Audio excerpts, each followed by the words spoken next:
Well, hello and welcome once again to the DCL podcast, where we're inviting you to sit back, relax, and we'll be on our way shortly.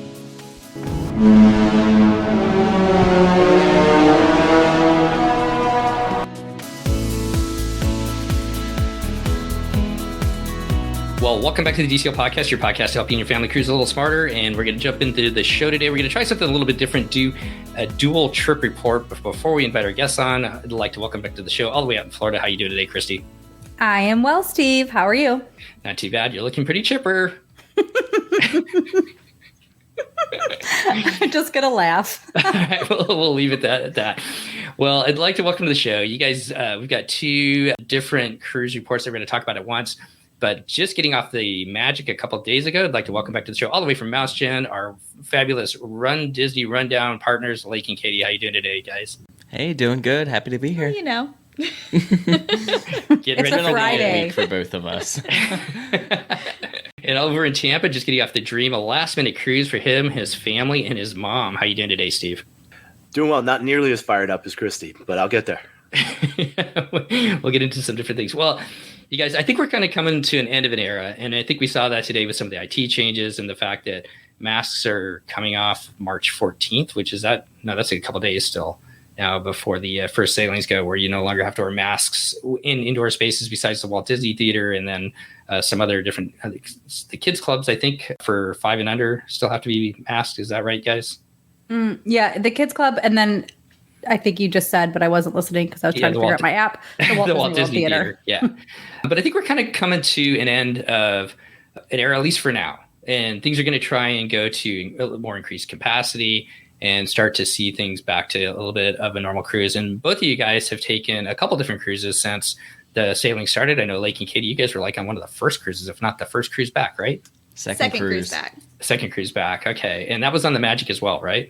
Dream. Or it's Dream. I'm all out to lunch. So you did the Dream and then you did the Magic this time. Okay.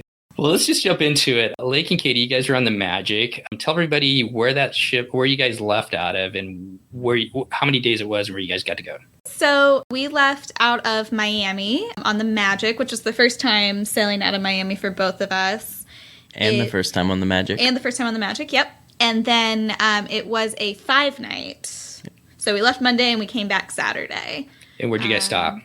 Double dip at Castaway, and then it stopped at Nassau, and then we had a day at sea, which was very fun. Yes.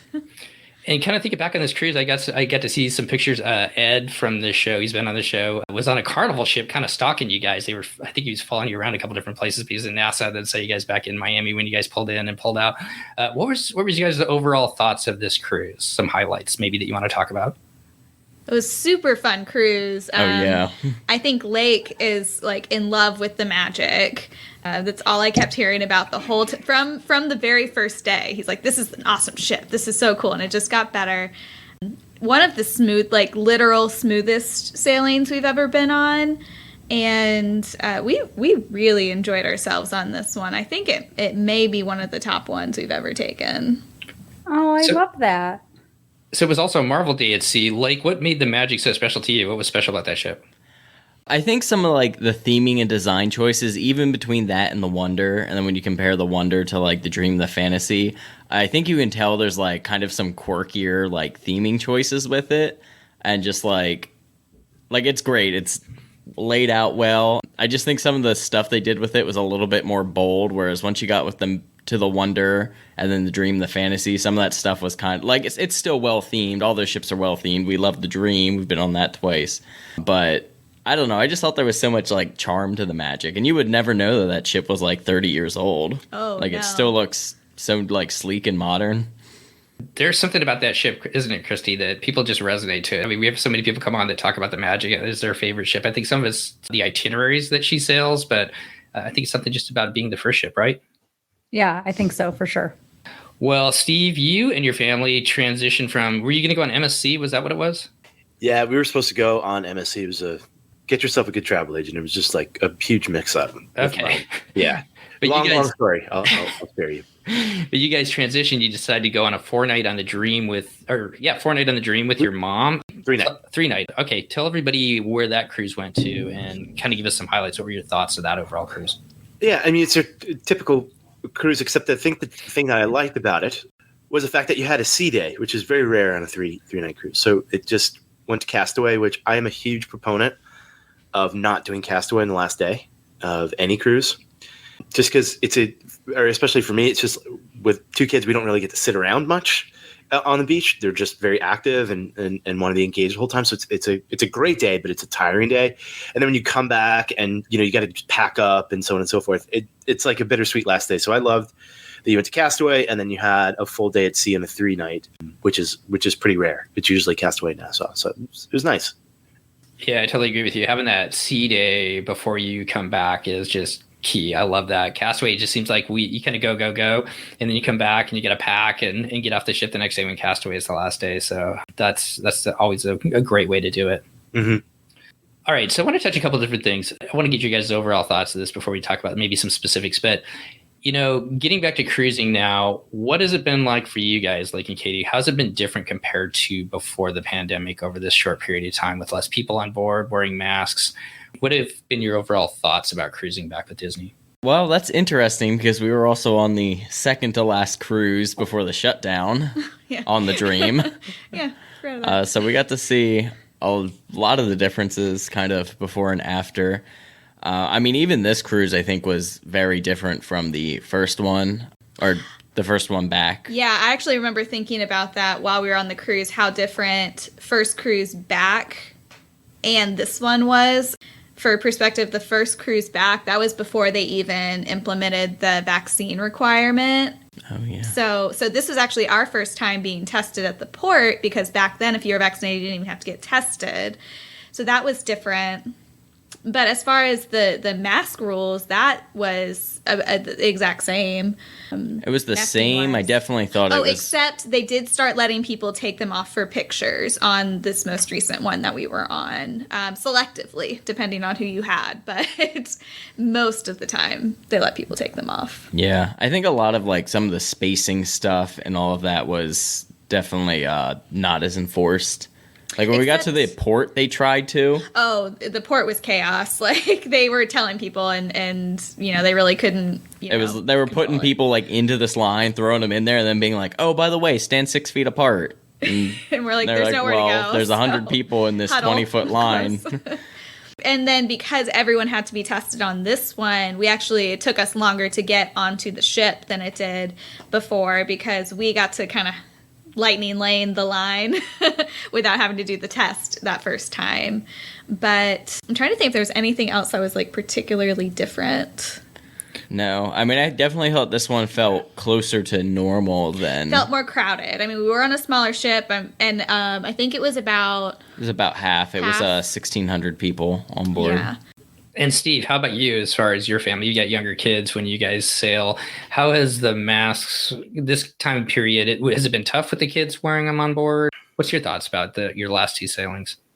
No, my kids are pretty good about wearing it. They don't really give me much of an issue, to be honest. My oldest son recently just started to say that when he breathes, it burns his eyes a little bit. But he wasn't giving us a hard time. They understand. The problem now is everywhere you go, it's inconsistent. And so especially with kids, kids really like consistency, and but we usually lead by example and try to be cautious. But I will say that I felt perfectly fine. We had about 2,100 people roughly. I got 2 different answers, 2060 and 2,100, whatever. It might have been 40 people were turned away at the port or tested positive. I don't know. I didn't hear one person talk about social distancing whatsoever, 6 feet apart. Nothing at the ship, at the port at all. But then Port Canaveral is way less chaotic than Miami is. And when we got on around 1 this time. Our arrival time was between 12:45 and 1:30. They let us in about 15 minutes earlier. They give people about a 15-minute window now if you want to come a little earlier if you can. But there was a much longer line to take your COVID test than we experienced. And for 2 reasons. I think there's more people, about 800 more than the last time, but also just because we arrived a little later, because we booked last minute. Our port arrival was a little later, but the results came in 15 minutes. It was crazy fast. It was great. Honestly, I treated it like a little tailgate in the parking lot. I had a beer ready, Oh, that's so smart. Yeah. Why have I never done that? Yeah, it's just I was preparing because back in October, we waited 30 to 40 minutes, and never wait for the email. Check the website. The website's going to show it first. The email is going to come after. The website's going to show you first. So I kept refreshing. And one of the guys in the parking lot was like, "You should refresh, man. This came back pretty quickly." And so I looked and I was like, "Clear to sail." Done. Wait, so you were literally tailgating like outside your car, having your little... outside the car, taking pics with the dream in the background. That's fantastic. Drinking a Sierra Nevada, and I was like, "Oh, just save myself like $10 from not having to, buy." I always buy a drink the first thing I get on. It's like a tradition. It's like vacation has started. So yeah, we were just tailgated in the parking lot. I expect to wait 30, 40 minutes. One thing I noticed in Miami, which might be a good tip for anyone who's either sailing out of Miami or has to test like in the tent, not in your car, because in Miami, everyone has to test in the same building. Look around and see who's in line near you and who comes up into the waiting area with you. And once you start hearing their little cheers, it was like around the same time, like the same groups of people. So that's kind of when I knew ours was coming too. But... yeah, that's a good point there. We did the same thing down in New Orleans. We saw the people in front of us were like jumping up and going, and we're like, okay, we started refreshing everything as well too. I want to touch on one more thing, and then we'll jump into some specific things about your guys' cruises as well. I think we can all say that we like the Welcome Aboard show. I think people love the Welcome Aboard show, but I think we may be seeing the end of the Welcome Aboard show. And because of that, like with the New Orleans, they just, from talking to Chris and the concierge, they got on right away, and it just took them forever to get through that little show. I mean, the Magic and the Wonder are a little bit smaller ships, so they can't get as many people in the lobby to do that show. It ended up being a backup so that by the time we got on, just maybe an hour later, they were just flowing people through, and they had Mickey sitting up there on one of the balconies. You could wave at him, and that was about it. And I think it's just going to become a capacity thing when they increase the capacity to be able to get people on the ship fast enough. Lake and Kaitie, you guys had the show and it backed up? Yeah. Our longest wait in this whole process was on like going from the gangway to get onto the ship. Gangway longer than any other step in the process, which was at points very warm. They don't have air conditioning in there, do they? Nope. And then Steve, you had a different experience. They didn't even have it, did they, on the Dream? No. So I'll tell you, I saw someone's like Instagram or YouTube or something like that where they were on before me, and they got the Welcome Aboard. Wait, the same day? The same day. They got a Welcome Aboard show in the first set of boarding groups. And then was Mickey and Minnie there? Yes. So Mickey and Minnie were on when we were getting on, but there was no Welcome Aboard show. For them, they got a Welcome Aboard show. I got on around 1. So at some point, again, it may have been backing up and they just decided to pull the plug on it. And it may just be a call of how many people are on. So I don't know. Again, it could be that like concierge and platinum and first guests that could get on first may get a little of it, and then everybody else may not. I personally, it's really nice. It's cool if it's your first cruise. It stinks if you don't get it, if you haven't seen it yet, if you haven't gotten any cut, because you won't get a sail away either. For me, I'd rather get on than wait in the gangway. Personally, I'd rather just obviously get on than have to wait 20 minutes or something like that. But yeah, so we did not get it. I was surprised. I was like, went to my little dot. And I was like, all right. And she was like, yeah, you get to go up to your muster station. And I was like, all right, welcome aboard.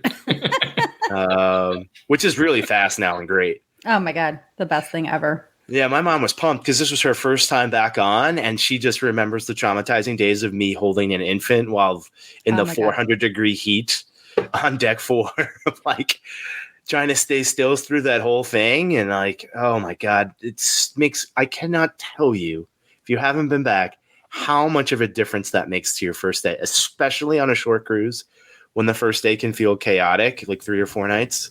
Like, it is so nice not to have to do it.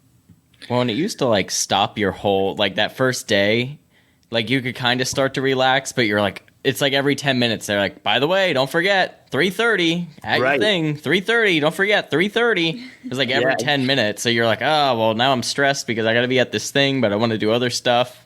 We would have to, like, I'd have to get when they were young, the kids would get a little nap or try to get them the nap. And it would be like, get them up from the nap and go up to it. It was, and then the traffic to go to the sail away up at the stairs. It's just, I'm so glad that's done.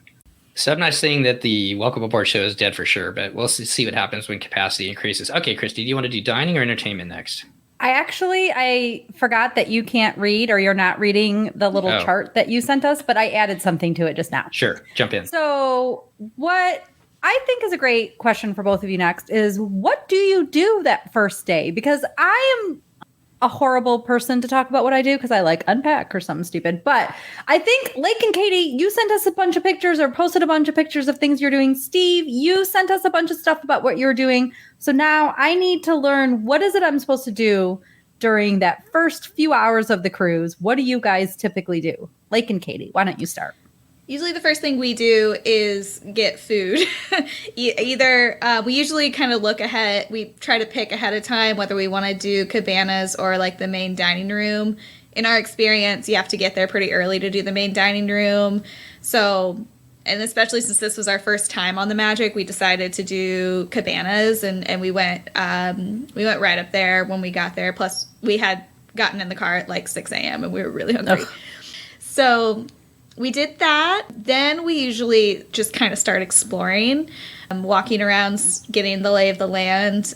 We usually get a drink, honestly, and walk around with that outside for now. Go ahead. Where's your place to get the drink? We kind of pick one. I mean, especially like on one like the Magic when we haven't been on it before. It's usually one of the bars that's like on the upper. Like it was Signals this time. Yeah. So like the adult bar. I will say, too, the last two cruises we've done, we did cabanas. When we did that second cruise back, we did cabanas because we wanted to see what was different about cabanas. And that time, cabanas was empty. It was like this nice, calm, experience. We were like, yeah, cabanas is great now. This time, cabanas was closer to the chaotic cabanas that we all remember prior. So I would definitely lean towards doing the sit down when we get back aboard a ship next time, opposed to doing cabanas or whatever it's called on the Wish now. So you walk around, get the lay of the land.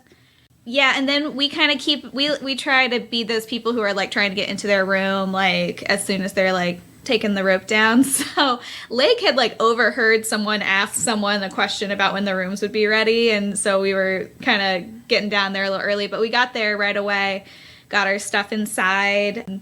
Since that we are these people now, we usually film some type of video for YouTube, like just talking about our day so far. And then we start exploring like the inside of the ship. Usually we'll try to find like the adult lounges and stuff. In our experience now that they're doing the muster drills this way, they still have a time where they'll like suspend the service and do like the alarm. So we usually try to grab a drink and sit. Like we grabbed a beer and we're in O'Gale's for this one, and just sat there for a few minutes while they did all that. Yeah, a lot of just orienting and kind of bouncing off, like Kaitie talking about doing the YouTube stuff too. Typically your embarkation day is like your big video, like that one gets the most views. So like you do a lot of walking around that day, showing the ship and that sort of stuff. Yeah. And it's fun to like just get the lay of the land. And when we're sitting and we're, especially right now, since they still have the mask requirements inside, unless you're like sitting and drinking a drink or eating a snack or something, we kind of use that time to like go through the app and like pick the activities and for, anything in particular we want to do. It's really nice. It's almost relaxing to just like have kind of free time to walk around and see everything. Now we don't have kids to entertain, so I understand that can be a little different. The kids probably don't want to do what we do, but we enjoy it. Yeah. Which is perfect. Leads us right into Steve. How do you and your family typically spend that first day? So our new thing is to do the sit down lunch the first day. Mm-hmm. So we did it back in October, and we were on a little bit earlier, and it was great. Your rooms aren't ready yet, and I already knew. Even though there's less people, just with I think some of the restrictions in cabanas, like you could still get a fair amount of people. It could take you a little bit of time to get food, and the top deck when people are like coming from out of town and just in Florida, they want to get in the pool, they want to get in the sun. So we tend to kind of stay a little bit away from that. So we went and got lunch. We went. The rooms are ready around 1:30, I think. My wife was like, "Yep." And typically they're available around 1:30 or 2, so that our listeners that might not know, and cabanas that we keep referring to is the buffet Other cruise lines sometimes call it as the Windjammer or the Lido deck, things like that. But that's where your buffet is on Disney Cruise Line. We actually did eventually go to deck 1 up to 11. And we just hung out. The kids got some ice cream and we got a drink. Sometimes it's sometimes it'll just be cheesy, just get the drink of the day, like it's a Bahama Mama or something like that generally, or, a beer. And yeah, I had some new camera equipment that I was testing out and the kids were playing with, and they were watching Funnel Vision. And then we just watched the sail away a little bit from deck 11 and up to deck 12, which I enjoyed doing. And it just, with the reduced capacity on there, it's just not as crowded up there. I would imagine, even if they didn't have a sail away party, that's where most people would spend the time when we sail anyway. Oh, so, and what my kids are really into, and this is why I really like the Magic and the Wonder, but honestly, my kids were, when I went on the Magic last, kids were like devastated they didn't have Goofy Golf. They love going up to play Goofy Golf, like love it, and we went up there for a little bit after watching Sail Away, and we got to play for a little bit, and they just had a blast doing that. It was a good time. And my son wanted to play basketball for a little bit, which was super random and fun. So yeah, changed, went to dinner. Kids had a kids club reservation. I like to get them into the kids club like right after dinner. And then I put on my jetpack and immediately went to the bar and try to maximize as much time as possible. It was an hour and a half. You get an hour and a half the first day for a reservation. And we all did trivia. And that was a lot of fun. And some people, I swear, they must be cheating during trivia. I'm calling all you folks out that knew the most obscure movie quotes, because we did well. We got 31 points, okay? Out of that group that had 43, y'all are lying. I hope you're listening to this right now. You're lying completely.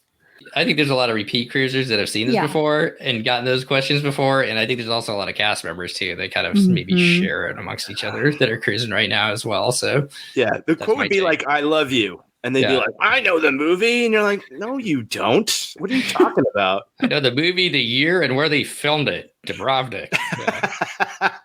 Yeah, but that's a lot of fun. I really like 687 on the Dream. Yeah. It's so much nicer than the Fantasy pub, because the Fantasy pub it's just the way it's laid out, because they have the carousel bar. It's just smaller. 687 is like one of my favorite spots on the Dream. It's really nice. And they have the 687 beer too, which is cool.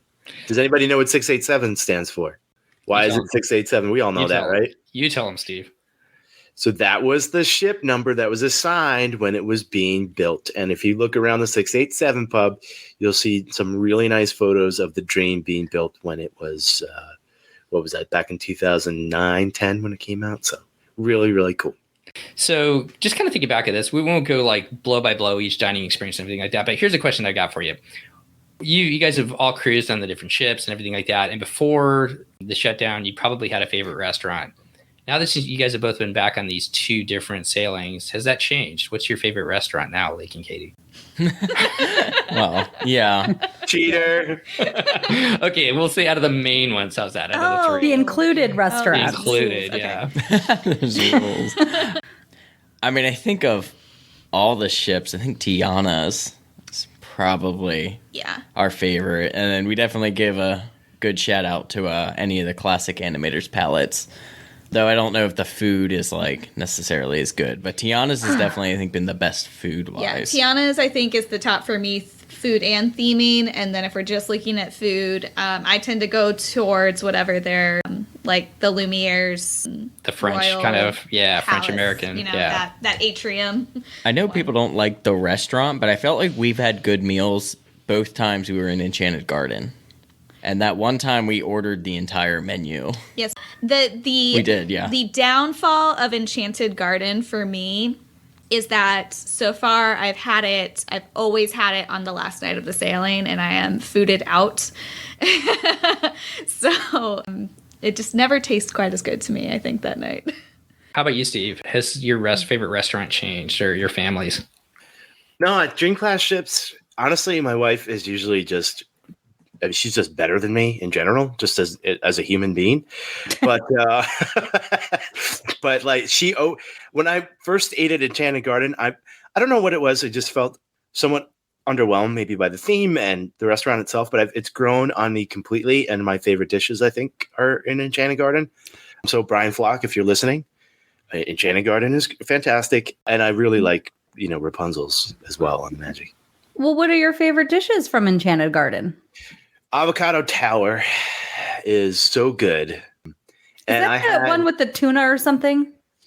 Okay. Yeah, it's tuna, avocado, wasabi. It's just really fresh. It's just really good. I am a weird person with cruising. This is not a judgment for folks that are like cruises. I don't like to eat too much on there. I like to stay active. When I eat too much, I don't feel really good.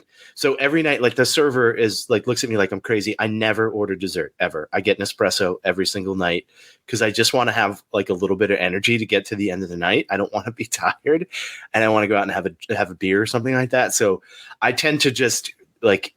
I don't order a lot. I just get one appetizer and the main entree. That's it. No fun. I just get a little tired. I think Steve Creasy, we know we need to stop inviting Steve E onto our show. This is not what the people want. I know. Don't get me wrong. I eat. I just don't like. Even when I go into Cabanas, like it's just smoked salmon, a little bit of eggs, and a grilled tomato. I just don't like that feeling on there to be full. I don't want to go back and take a nap. That's where I'm at. You're not going to find him at the midnight buffet with the giant turkey leg, are you? After the pirate show? No, and if that's your thing, that's awesome. I just get really tired after I eat a lot. It's not my thing. But when I do order, it's intentional, and I love the sea bass with the risotto. It's fantastic. So good. It is so good. It is so good. So yeah, I really like what's there. But again, the main dining was great. All the food that I had was very solid. I always take things into the context of you're in the middle of the ocean. Like, they do have upper level restaurants that are supposed to be better than what you're having. And generally, in my opinion, what Disney offers in the main dining, relatively speaking to other cruise lines main dining, it's more consistent and maybe slightly better, a little elevated, if you will. So all fantastic. The lamb was awesome in Royal Court. And of course, my man over here, Mr. Creasy, escargot, all day, my friend. You can't go wrong with the escargot. Okay, so let's run with that. You've kind of answered that, but Lake and Kaitie, one of the things we keep hearing is like the food is amazing on Disney Cruise Line since they started back up. Are we kind of overselling that? Is it really that much more amazing than it was before? What are your guys' thoughts? I haven't really noticed a difference. Yeah, I don't really know if it's like that much better. Maybe like on that first one, I think you could definitely tell like less people. Maybe it was, coming out hotter. Faster. Yeah, it was definitely faster. But I mean, we definitely we had some items and some meals on this cruise that I was like, yeah, I don't really care for this. And some of it was items that we've had before. Yeah, I mean, I have a coworker who has cruised on Disney recently he's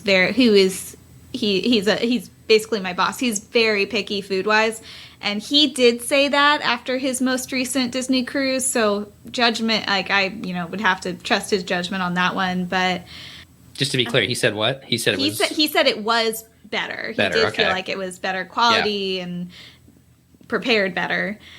As far as we go, we didn't really notice much of a difference. How about you, Steve? We also like it. So we were starting from we like the food. And I didn't want to downsell it at all. I think the food is really good too, just as you said, Steve. Do you think we've oversold it a little bit, or do you think it's where are you at with that?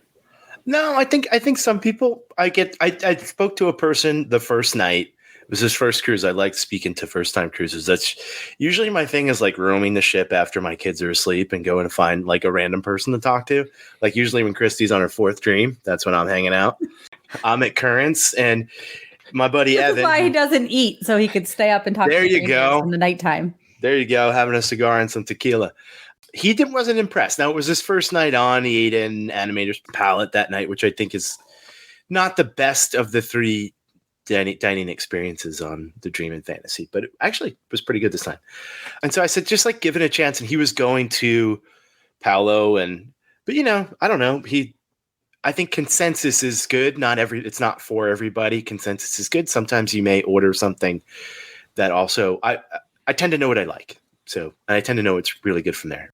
All right. How about, this is my last question on food, unless anybody has something else that stood out on this cruise for you guys. Cabanas, and if we're talking about Cabanas real quick, It was okay. It's all right. It didn't. I would say if main dining has been a little bit maybe better with the reduced capacity, I would say Cabanas is a little worse. I think you are spot on right now, Steve. Thank you. Not always, but really, I guess you're back. You've redeemed yourself. You're back on the show. That's how I'd say. I'd say main dining's slightly better, and Cabanas is slightly worse. It definitely gets old seeing the same like 6 or 7 items every single morning. And like I know on our cruise they had a cut like the waffle would change flavors and like waffle. It was really good. Oh my gosh, that churro waffle was so good.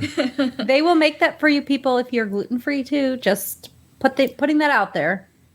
But they definitely like there's no reason that we can't be doing more now at this point. All right, so one word answer. What's your go-to snack up on the pool deck, Lake? Chicken tenders. Katie. Chicken tenders. Steve. You can't say beer. You're gonna laugh at me. It's the wraps, those little garden grill wraps. Those look so good. I am always a little envious of that wrap. They're good. My mom got I really hadn't tried them that often before, and she got like tuna one, and I was like, this is the perfect. And it's super small, so if you're just like hungry, you don't want to ruin your dinner or anything like that. It was like dead on. It was really good. I don't know who it was who was on the show. It might have been Amber, but someone was talking about the BLT. You know who it was? It was Disney Cruise Mom of 3. Oh, okay. So from Instagram. Yeah, but I had remembered that because we were ordering room service one day, and I tried that, and it was like spot on. It's like just a simple BLT, but it like checked all the notes for what you want after you were like up on the pool deck for a couple hours and you're coming to relax. Would recommend. Really quick, before we leave dining, I want to stay here for 1 second because Lake and Katie, you guys eat generally early in your lifetime, in your real life. But on the cruise, you eat late, typically. How do you do that? Why do you do that? Enlighten us listeners who need to know, A, how this switch occurs all of a sudden, and where it comes from. We eat 2 dinners. Oh. That is exactly what we do. We have a first dinner. I like you guys. An early like English tea, 4 or 5-ish of chicken tenders or, BLT, and then we have proper dinner. We also eat 2 breakfasts at a lot of times. at night. For some reason, I thought you just said you have English tea with your chicken tenders. No. Well, Don't they usually have tea around like 4 or 4:30? Like that's about the time we have our chicken tenders. No judgment. Listen, if that's your thing, I'm not judging. English tenders. We're just hungry. I'm having high tea with the queen with chicken tenders. If she hasn't had them, she probably liked them. Oh, they're bomb. They're real good. My son loves them. So, in your cruising history, what have been your favorite shows, like live entertainment shows on Disney Cruise Lines? My favorite is currently now Tangled. That is like the best show I've seen. That was really good. And this was the first time where we actually went and saw all the shows. How many nights of shows did you have over your 4-night cruise, 5-night cruise? So they did Tangled 2 nights with 2 shows each day, and then they did Marvel Dream. Day. Marvel Day at Sea. It had smaller shows throughout the day, and we did see all of those too. And then it showed, Dreams Dreams twice. Dreams, actually, we went and I was like, oh, this is going to be okay. And there were a lot of very meh parts, but there was like 2 or 3 like phenomenal parts. The musical numbers in Dreams are fantastic. The storyline of Dreams is really dumb. Yep. So I just cut all that annoying stuff out and watched just a collection of Disney musical numbers, and I would love it. That's where they're like in bed, right at the beginning or something. And is that her band just hanging out there for way too long? Yeah, I totally agree. But yeah, I do like it when they do the little like variety of all the different Disney like songs and dance, all of that. And then and I guess too, I overheard someone else talking the next day after they had seen it, and they said that there were some scenes that had changed from the last time and that it had improved the show. Now I hadn't seen it before, so I couldn't tell you what those scenes were, but that's what they were talking about. Steve, where are you at with the shows? Did you go to shows, Steve? I did in October. I saw Beauty and the Beast last time we were on. in October this time, my son and I did the Midship Detective, and it was awesome. And my wife took my little guy again. He absolutely loved it. Beauty and the Beast is great. I think it's one of the better productions that they put together. It may not be my favorite like story and thing that Disney has done, but it's like the production and the quality of the show is really, really good. Very good. Don't miss it if you're on. They do it twice now, I think, on the 3 and 4 nights too. For the rest of your time on board for entertainment, are you sit by the pool and relax, or what other onboard experiences do you participate in? Obviously, trivia. Sounds like both of you guys did trivia. We do like trivia. We didn't win any trivia this time around, which was disappointing. I think it's the first cruise where we haven't won a trivia. Aw. There was some. I mean, so we had Marvel Day at Sea on ours, so the nerds were out in force. There was one guy who we saw up on the deck, and he literally had all of the medallions from that day. Like, he clearly went and just swept the floor at every trivia, which seems silly because I'm sure that 2 of the trivias were exactly the same. But nonetheless, yeah, we did a lot of trivia. We actually saw a lot of shows. We saw a lot of the musical acts, like probably at least half of them that were available. Yeah. We spent a lot of time down in Keys listening to The Pianist. And then the live music then around the show. Yes, the live music. And then a lot of the singing shows. The Marvel Day at Sea has that USO show, which is that like 40s style music. It was so good. That one was good. And then there's a performer who, she plays Mother Gothel in the Tangled production. She does a cabaret show on the last night, and that is a do not miss. I actually started crying at one point because like she got me emotional, and she is unbelievably talented. And I was actually just thinking, I think overall on the Magic, I feel like, I'm not a good judge, but I feel like it was like the strongest performers, like talent-wise, that I've ever seen on a cruise ship. So that was really good. What kind of music did she sing? Was it Disney songs, or did she... Okay. It was Disney. It was all like more Broadway style. So it wasn't all like verbatim, but it was very, very, but very she mixed good. it in with like why she, loved this song or what it meant to her. And, she started singing, it was the Beauty and the Beast song that got me crying because it was just so beautiful.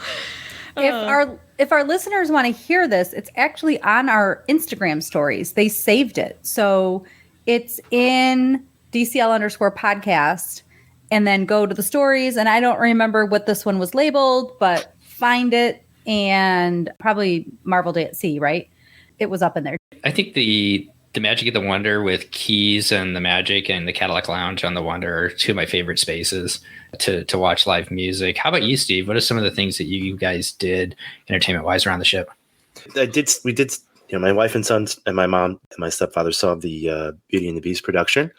First time we ever did Midship Detective, my oldest son, he loved it. It was super fun. I think I walked that day, it was a day at sea, walked 6.73 miles for the day on the ship. And I looked at my wife, you walk all over the place when you play Midship Detective. I was like sweating. Could have been the double tequila that I had rocks, but it was so much fun. I absolutely loved it. My son loved it. It was great. Can't speak highly enough about it. It was a great way to see the ship. If you're a first-time cruiser, play it because you'll get to walk around the ship a lot, particularly. Other things we did is we just, after dinner each night, we just rotate to a different bar. I really like Pink, the champagne bar. My wife really loves champagne. So we went to Champagne, it was a birthday cruise. Really, it was my wife's birthday this month, and it's my stepfather's 75th birthday. So we were being a little bit more indulgent, I think, this trip. And I don't think a spa counts as entertainment, but we did that. My wife got, can I tell you just real quick? Can I just speak real quickly to service and entertainment? I told our waiter night 1, I didn't say it to come out and do like the birthday singing and all that. I just happened to mention, I was like, hey, I just said, yeah, we're here. It's a birthday celebration for these 2. And I pointed to my wife and to my stepfather. The next night, there was a $50 Sense Spa gift card on our door for both rooms. Aww. The service on the ship is unbelievable. I mentioned this literally once. Please, it may not happen to you. I wouldn't go around begging for any senses. It has not happened to us before when we've had like a little birthday celebration. It may be because there's less people on and they had some room in the spa, and the spa was saying to, and I think that was it came from our head server, maybe to it's not the maitre d', it's the, who's the. Well, so your waiter is your server, and then the head server is the boss of the server. I think the head server put that in. Okay. Yeah, I think the head server made that call. I think our server told the head server to do it, is my guess. I would think the head server is the person that's going to be doing something like that.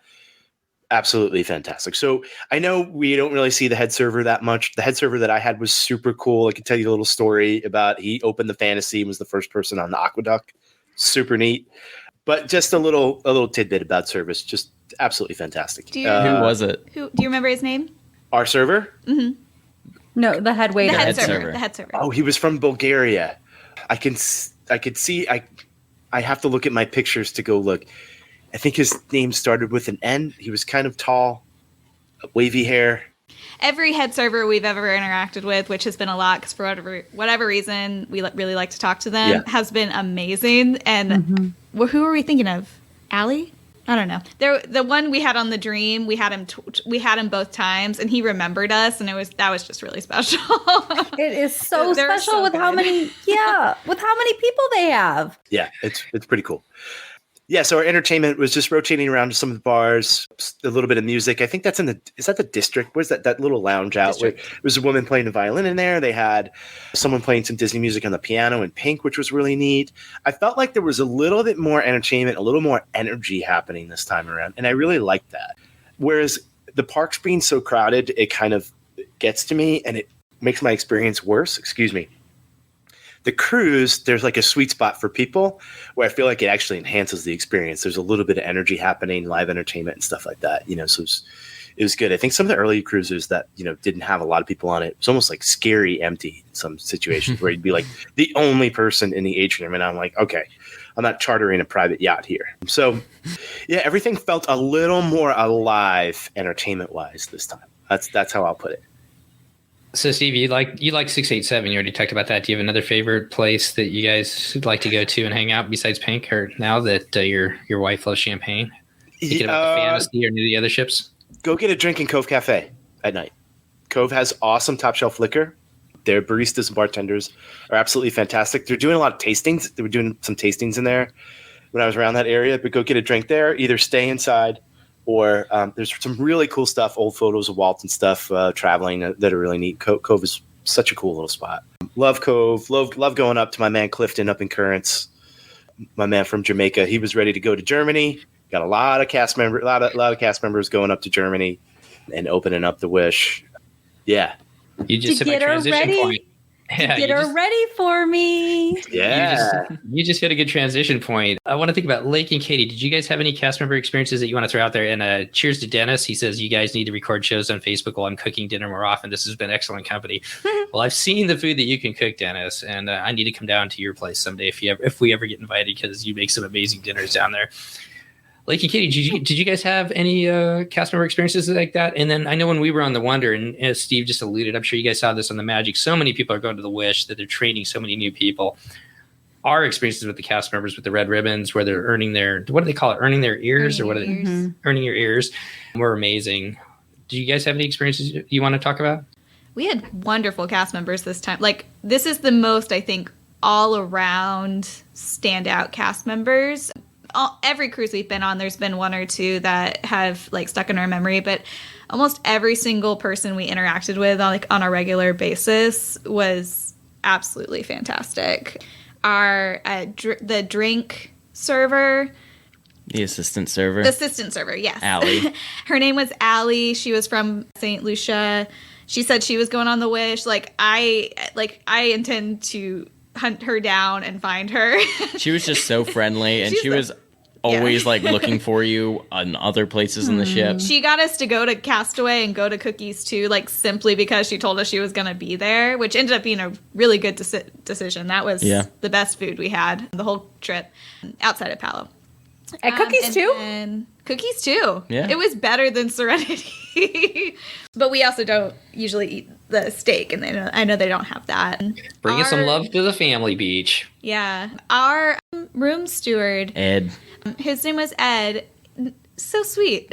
He was so nice, and he just loved to talk. He wanted to hear all about your day and talk about whatever else was going on. Yeah, we would just stand there for like 10 minutes just chatting with him. That was so nice.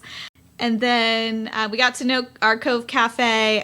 His name is escaping me. Andre Was our Cove Cafe guy that we would see every day. And then we had a lot of in-training people, like a lot of first-time entertainment staff people. It was their first cruise. And so it was very cool to watch because the veterans who were there with them were really building up like, this is so-and-so's first time doing bingo ever on the ship. And they, let her do some stuff and things like that. There's a core memory I have of the English entertainment staff running trivia. He did a hilarious job doing that. It was great. How about you, Steve, as far as new cast member experiences? You had that amazing experience with the head waiter there as far as getting the sense of spa stuff. Yeah, a lot of red tags earning your ears.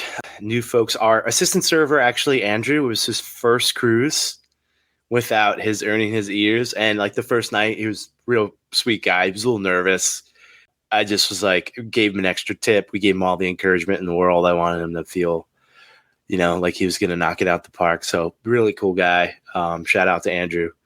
Yeah, everybody was great. And yeah, you could tell that each night he was getting it down, like, better and better. So that when we were there, and he knew every night that I would get an espresso, had that ready, things like that. So he was good. And there were a lot of new folks in Cabanas with their earning their ears and stuff. It didn't impact my experience whatsoever. I was just trying to cheer them on and make sure that they felt welcomed and stuff. That's kind of how I look at it. They're so unbelievably good to you and your family. So just give them all the extra love and respect that you can give them. And some of those folks that are there towards the end of their contract, when you get to talk to them, like sometimes they're struggling. I think, it's been almost 6 months. And like at the guy, the guy that I was talking to in Cove, and I'm forgetting his name too, but he's like, I've got one more cruise left and I'm going home to see my family, back in Jamaica. So he was like, super done. He was ready, but he was still a pro. So yeah, just really wonderful. So if you get back on, you're going to see a lot of new faces. A lot of people are excited to go to Miami. Sometimes there's a chorus of folks that don't want to open up the new ship because it's going to be difficult to do that. There's definitely some veterans that are like, nope, been through a ship opening, don't want to do that. Yeah, a lot of new faces. Some of that first clientele that shows up on board like Christy, it's going to be tough for them. Yeah, I am tough to feed, actually.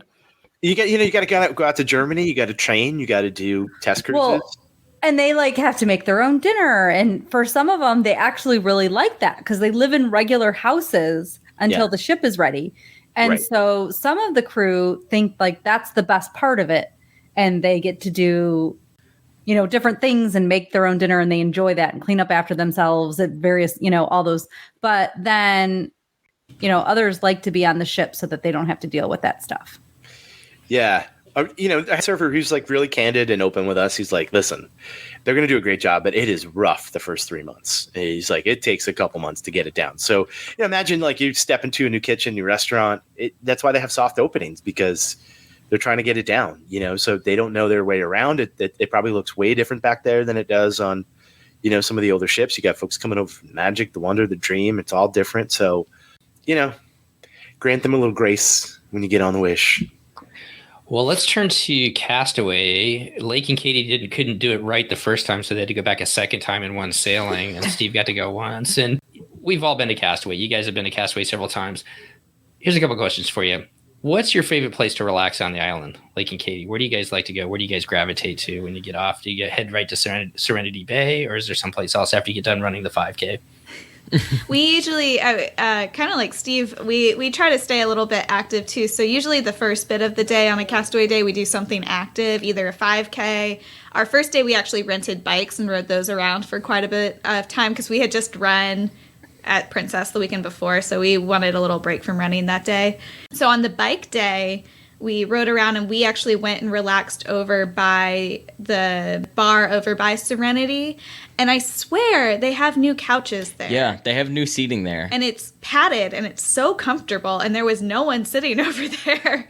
So that was really nice. So we sat there for probably an hour or so until it was about ate 30 lunch. minutes until Serenity opened, but we Yeah. got drinks and Read books and hung out there. We didn't really hang out that much, but the second day we actually just, I don't know if this is a new thing with, reduced sailings, but in our experience these past 2 sailings, the family beach areas have been more enjoyable than Serenity to us. So that's where we'll lay out for a longer period of time and read or go in the water, it's just a lot easier to find like a lot of the families are kind of up closer to the water under the umbrellas, but we're okay like being towards the back, so like you can always find a chair and an umbrella right back off the there. sidewalk. Whereas if you're near a not at bar. Serenity right away, you got to walk all the way down the beach and hope that there's still chairs and whatnot left by your umbrellas, or you're like half a mile away from everything. So we actually have enjoyed going to the family beaches the last couple times. And how about you, Steve? Where do you and your family kind of gravitate towards is for kind of your relaxation day there on Castaway? So typically I would, when they had the organized 5K, I'd run it. Probably I've done it, I think 3 or 4 times now. It's not organized. It's not like an actual race. You just head out into the runway, just you and Pablo Escobar. Hopefully you come back. little Gorda Key history right there. Go back and check one of the old DCL podcast episodes.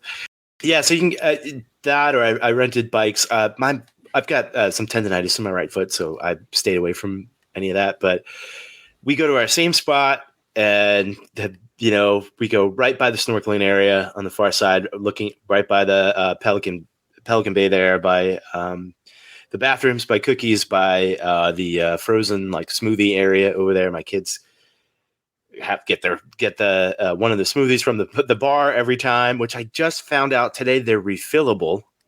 I didn't know that. Did you guys know that you get a discount on those smoothies? You could bring those little Olafs back and get a refill like you can with a popcorn bucket. You also can just get a non-souvenir cup. Not with my children. They will revolt. They will no, I'm just kidding. They're just one con cooler, and I'm like, what do you guys want? Towels, beach sand, toys. I just go into the store and buy whatever. Like, I'm a sucker. So yeah, what I have found actually, what we tried to do this time a little differently is we left right after lunch, and I wanted to get back on the ship a little bit when it was a little emptier. I kind of enjoyed that. I kind of enjoyed that. It's nice. I think one of these days we may get off for just a little while and just stay on the ship. I've been to Castaway a lot, and I absolutely love it. But it's kind of nice to be on the ship when no one's on there. Another tip, I think somebody else has done this before, but don't get off at Castaway first thing in the morning. So you can actually stay on the ship, do some of that poolside activity, and then get off. If you have a double dip, everyone always says like, oh, I'll stay on the second day, because everyone wants to get off the first day. If you do it the other way and you stay on that first day, ship is empty. Because we did the same thing. Early. We were back on after lunchtime, like both days, and the ship is just quiet and relaxing. They have a couple activities going on, and you'll be like the only people there. We enjoy it. Yeah, my kids just get real tired. I mean, they're out there for 4 or 5 hours. They're just done. We just get fried, and the weather was absolutely on point, because I was actually a little concerned we wouldn't make it. It was about 25-mile-an-hour gusts, and I was like, maybe we won't be able to dock, and we did, and had no problems at all, which was great. But that little bit of breeze when you're on the island, because it can get real hot midday at Castaway, like really hot. But the water right now is real cold, so just go in there. Yeah, it is. I did get in. My kids had no problems getting in. I got in. It was freezing. But yeah, we live so close to so many beaches that, we're lucky. It's not a problem getting. Hey, we're fancy. We live by beaches. All right, guys. How many cookies did each of you eat at Castaway? Big question of the day. No. And also, I don't think I've eaten one cookie ever at Castaway, and I could they're eat them. So good. I was not impressed with didn't our like cookies. it this time. Oh. I don't know. We only had one the first day. Steve, Something was back wrong. me up, man. Oh, they're so Lot of good. ice cream. We Yeah. had them before and they were good. I think we just had a fluke. Maybe you had a They're bad so day. Good. All right, I got a question for you for Castaway. What would you want to do port adventure wise? There's so many different things you can do out there, from parasailing. You can rent jet skis. If everything was working, what's one adventure you'd want to take your spouse on? And we'll ask Lake first, and then Kaitie first. Women first. How about I need that? someone to pretend to be his spouse and take him parasailing because I don't want to do it. I'll go. I want to go. So, like, we can go. I thought we already worked that out. Aren't you guys working it? I thought Yeah, there was we something did. like- We did work that out. I think on Yeah. our All last right. show. All right, so Anyways, Kaitie- I wasn't on that show. you were invited. All right, Kaitie, what's the one port adventure you'd want to? What would you want to do with Lake on the island that you've never done? Not parasailing, apparently. Yeah, not parasailing. I've always, I keep looking every time. It's not, I don't know if it's technically considered a port adventure. I keep looking every time at those like on Castaway massage things that they do. I don't think they Yeah. have a couple. Well, no, they do have a couples They do. version. They just don't offer it right now. I would. Do I think it's that. back. I feel like somebody just had it. Maybe it was just full last time because it was like crossed out. But we did the kayak walking tour already. I don't feel the need to do it again for a little while. But since that was the only one that I like really, really wanted to do. That was a lot of fun. I'm not and I'm not a water sports thrill gal. All right, Lake, how about you? Well, as We already we've know parasailing. aforementioned here, yeah, I do want to do parasailing, even though it will not be with my spouse, but that's okay. Trying to think of other ones I would. It's not really a port adventure, but I really want to like one day rent like either the kayak or the paddle board, so you can go out and like go out by the ship there and do that, because I think that just always looks really fun. I would kayak. We rented the Hobie Cats and those paddle boards and all that. You can go like almost right up next to the ship. It's crazy how close you can get to it. It's kind of, especially with you guys doing the videos and stuff like that. You could probably get some great videos of the ship out there. So, Steve, how about you? I was going to do the Pablo Escobar air travel over to Miami and mule over. No, sorry. I keep coming back to drugs, guys. I'm so sorry. There was a time when there was jet skis, right? What happened? Well, I think COVID happened, and the company that was providing them are currently not. And then sometimes the would be bad, but I think they'll be back because they were a good moneymaker. Yeah, I kind of would love to do something like that out there. You know, I would do parasailing too. Just so many times I've been to Castaway, parasailing's been canceled, and this time was no different. But So many. this time was like really sustained winds. You know, that's it. I've never been over to the adult beach. I haven't either. That's not a Either have I. port I adventure. know. My wife absolutely loves snorkeling, though. She thinks it's amazing. Just be careful with snorkeling because you can get real tired. It's You so need- far. You have to go so far to get to the things. Yes, all the things that are out there, and it looks so much fun, and they're just constantly yelling at people that don't realize they have to wear the yellow vest and their snorkel gear over there. The poor people. Poor lifeguards. That's usually where we hang out, is over by that snorkel launch. See, that's why you know the spot. Guys, don't take our spot. You know the spot. They better bring the hammocks back. Like, what are we doing, guys? You can't tell me the hammock thing is like COVID. I want to get back to the point where I'm trying, like, people are trying to murder you over one of those hammocks. Like when you're on the big ship and they're like, more I gotta Hunger run the Games. 5K. Let me put all my stuff on the hammock so I can reserve it. Like, such bad behavior. But yeah, we need the hammocks. Get I a cabana. agree. You can have a cabana. You can have a hammock. Oh my God, did they go up? It was like $780. Is Ooh. that? For real? Yeah. For did it go up? Is that right? Well, if it's 780, it went up. Even in the summer, it was. So there was summer pricing, and in the summer, it was higher, but not 700. Well, Do you guys, you know.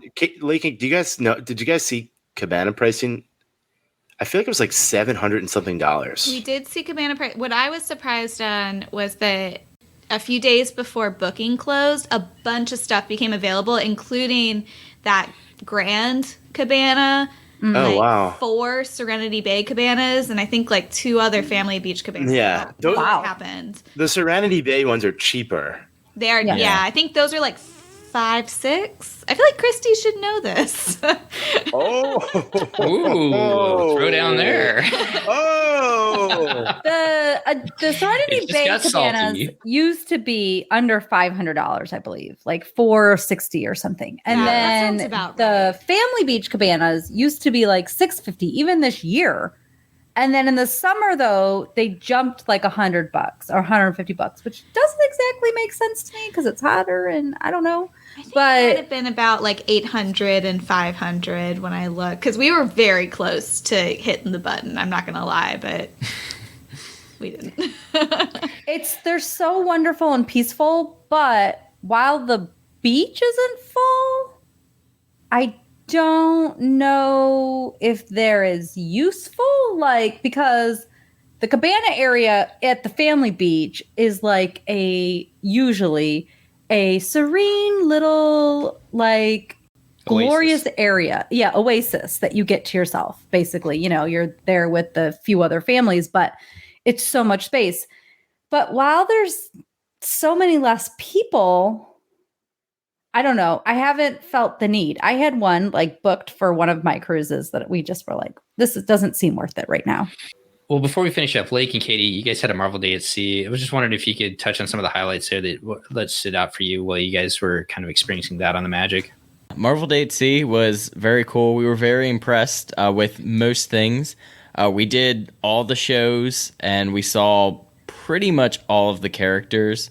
We even had pre-booked some of the ones that you have to go into, like the dining or the D lounge, to be able to see, which is some of the more like complex characters like Iron Man and Groot. But then they also had like other people in there like Star-Lord, Spider-Man, and Black Panther for those ones. The shows were all pretty cool with the exception of the Doctor Strange show. Yeah, that was the only, like, I would say just miss of the whole day for me was the Doctor Strange show. Maybe really little kids would like it. But the Mickey and Minnie like show was just okay too. Oh no, it was adorable. But the USO show that we talked about earlier was awesome, like phenomenal. And then the deck show that they do at the end of the night was like not to be missed. Like that was so cool. That was amazing. Like I will never be able to, I think, enjoy the pirate show again compared to the Marvel show. Like there was just so much different like stunt work and stuff in it. And even like there were scenes where they would like cut to video around the ship. And even that was kind of cool. Like it wasn't super lame like you would imagine it would be. They had people like climbing up the funnel, sliding down the funnel, going all the way across the stage. Like it was amazing. I think I could put Steve's words in his mouth for this. It's like, you know, with kind of the pirate show going away for right now, they've got to step up their game when they bring that back after all the stuff that I've never seen the Marvel Day at Sea evening kind of show or anything like that. But just like you guys, everybody has said the same thing. I think he's putting on his pirate badge. I love it. Anything else stand out for you? You look at Kaitie bought that with mine. I was on gonna the say ship. my son has that cup with the little light up pirate cup. Yep. Oh, it lights up. Yeah, I love Allie it. got me in a moment of weakness, and she's like, "It's $7." I'm like, Yeah. "Yes." That's actually pretty cool though, compared to some of the other ones that they have. Like the Frozen one is kind of cheesy, and I would have never expected that she would have bought this cup. And she's like, yeah, I'll take it. I was like, what? all right, Steve. Anything else that we missed on your cruise? We're going to do a little final wrap up here, but anything else that stood out for your cruise that we haven't touched on with all the different topics we've talked about tonight, or something that we missed? No, I think we covered most everything. I mean, again, you may not get the onboard the show when you first get on. There's a lot of new cast members. We've been trying when we do these kind of shorter ones, particularly, or I finally attained platinum status this time. So thank you very much. Yeah, just swiping plastic and credit cards, man. Let me tell you, it did so much work for this one. No, but we did the Vanellope Sweet Shop. Oh, The family, like the ice cream, what does the that car. have to do with being platinum? What? What does that have to do with being a platinum cruiser this time? I don't know. I have no idea. Actually, it's completely non sequitur. Yeah, I figured you were going to be talking about Paulo or something. It's Oh, 10 o'clock. no, It's 10 o'clock at night, and he needs to get to bed. It's a Friday night. just me. No, I just mean that 9:30. we've been on 10 cruises. We've been on the Dream the majority of time, and we try to do something new each time we're on. So the kids were really wanted to try out the and you know it was. Oh God, Disney Cruise Line, please don't listen to this, but it was relatively reasonable. It was like $12, and it was like 6 scoops of gelato. Because you already paid for a cruise. I know, but it was really cool. I really like that sweet shop. It's really really neat. We had something from it last time too, and they've got some good stuff in there. Like it's super good. It's definitely elevated stuff from what they have around the ship. So the kids loved it. They loved the Vanellope's car, and you get to choose regular ice cream or gelato, and then you can put like 6 toppings on it. It was super wild. What the kids putting like choosing the stuff was hilarious. They were choosing the most reckless stuff. They were like, "I'll take the coconut with." I was like, "You never had coconut in your life. What are you doing? What's wrong with you?" I like the way they have like 3 little things of like fruit things, like some strawberries, some blueberries, and stuff like that. And then there's like 80 different types of candy. Yes, I made them put the fruit on it. Like, can we just have something borderline healthy and some fiber on this, please? So And gummy bears. yes, Fruit flavored. yeah. They've got to get rid of the capacity limits on the pool. Like I felt bad, so I went in there with the kids, and I really like going in there sometimes watching Funnel Vision. And it's been nice with lower capacity because it can just be absolute kid soup. But I felt bad. Like some of the little ones wanted like their parent in there with them, and they had room for like one.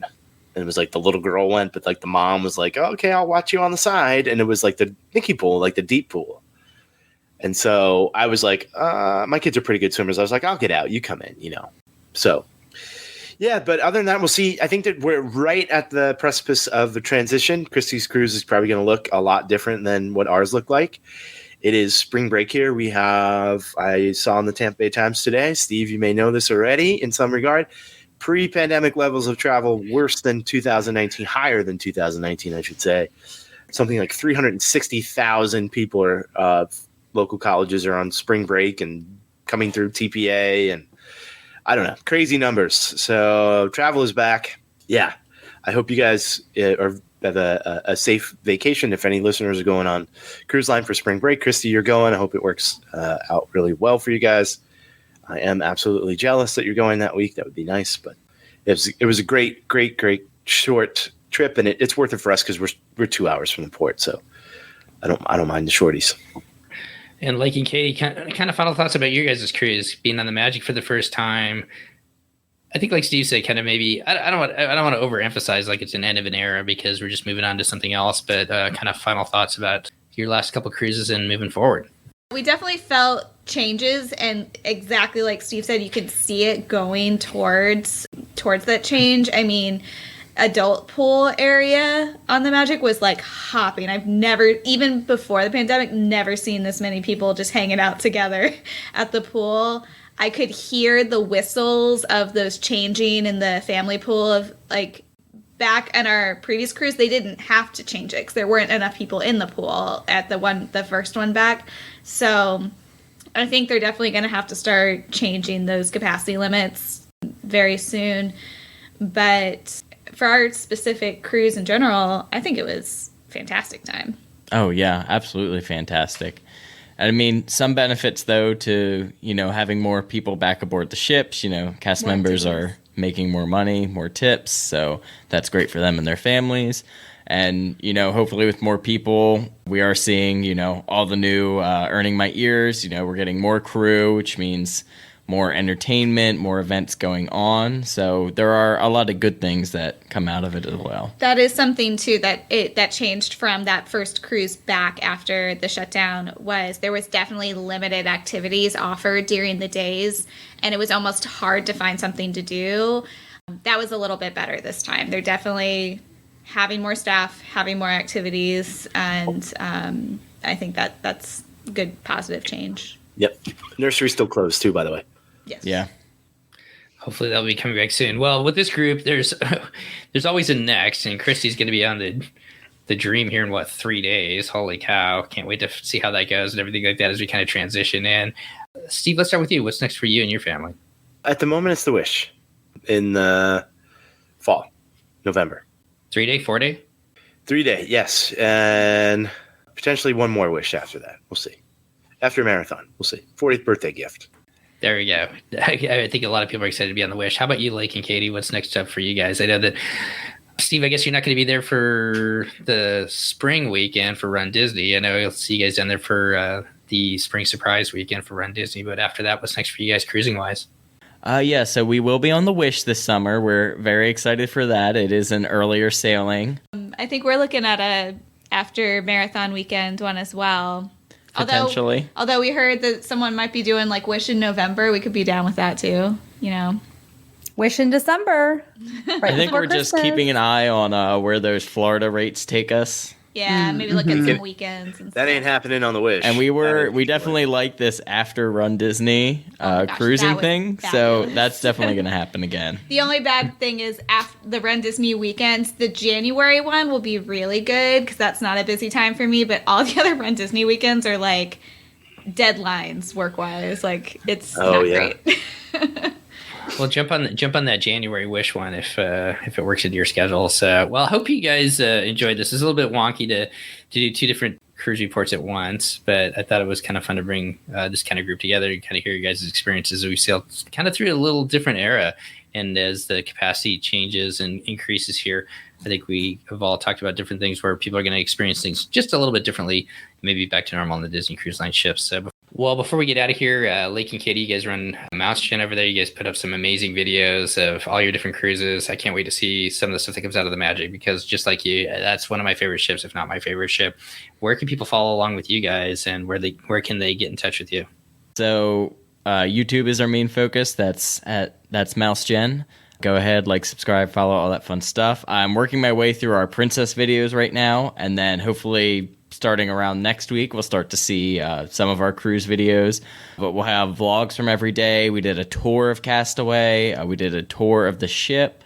And then we'll probably have some couple other little videos coming out, probably like our own personal review from the cruise as well. So follow along there for all of your Run Disney stuff, as well as our cruise vlogs. And we'll post all our fun stuff from the Wish there. And we just have a lot of fun doing that. And you can also find us on Facebook at MouseGen. And then we do post in our stories on Instagram at mouse.gen pretty frequently as well. Perfect. And Steve, when you're not hanging out with Pablo Escobar, we will have you. We've been a little short on our new shows the last 2 months. We're going to get that going again at the end of March here. So thanks for all you do for our podcast as well. Absolutely. Happy to do it. You can mainly find me catching me crying in the fetal position most of the time when I'm not on a cruise. No, I'm just fine. All right, as we get out of here, once again, thanks for everybody for coming back and being part of this. I really appreciate both of you guys taking the time to do this tonight, and wish you all the best, and can't wait to see you guys down there for the Run Disney weekend. Lake and Kaitie and Steven, I'll be seeing you down in Orlando sometime soon. So goodbye, everybody. Bye. Well, that's going to wrap up our show today. A little bit different trip report. It was fun to kind of bring a group together to talk about the different trips that Lake and Kaitie took on the Disney Magic and Steve and his family took on the Disney Dream. As always, you can follow Lake and Kaitie over at MouseGen on YouTube and on Facebook.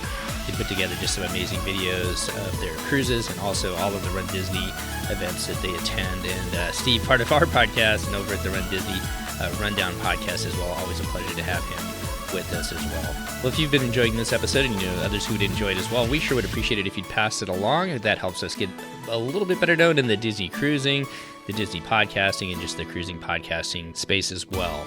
As always, we'd like to give a huge shout out to our Patreon community who helps bring this show to you each and every week ad-free. If you'd like to find out more about our Patreon program, you go over to patreon.com/DCL podcast and find out all the information there. Well, between now and our next show, if you're heading out on a Disney cruise with Adventures by Disney, heading down to the parks, or getting ready for the next Run Disney event, on behalf of myself, Steve, Christy, and Chris, all of us here at the DCL podcast, we want to wish you to be well, enjoy time with family and friends, and we'll see you next time on the DCL podcast.